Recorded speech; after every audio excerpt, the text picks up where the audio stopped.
1. What is your earliest memory? I was born on the Atlantic coast of New England, and my earliest memory is swimming between my mother and my father in the Atlantic Ocean. Oh, wow. Because I swam before I could walk. How and it was amazing. wonderful. How old were you then? I think I was actually, I must have been really, really young. Maybe I'd already walked by that point. I must have been 1.5 when I have that memory. Wow. Really young. It was a beautiful experience then, I'm sure, and remembering it makes me very happy. 2. My earliest memory is of being completely by myself, lost in what seemed to be a great big forest. It probably wasn't.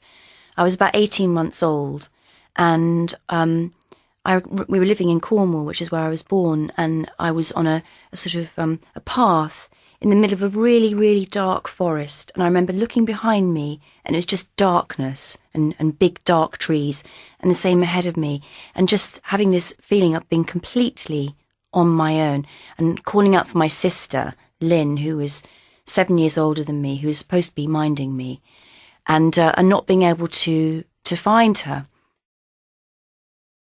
3. I guess I was about 3 or maybe 4.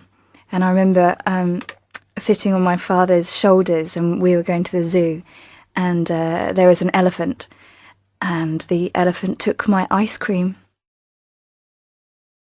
4. I remember it was 1966 and I was sitting on a bus with my grandmother, and I'd been given a brand new 1-penny coin. It was brand new, it was sparkling, and it was beautiful.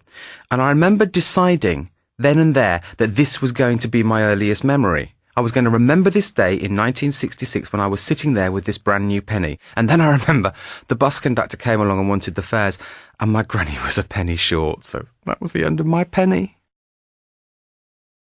5. One of my very earliest memories is pulling away in the car, looking out of the window, seeing our dog Sam sort of pining for us through a window, and we were basically having to say goodbye to Sam because we were moving to a flat where they didn't allow dogs. So we were having to say goodbye to him, and it was very sad. He was sort of pining in his new home, and we were pulling away. It was horrible.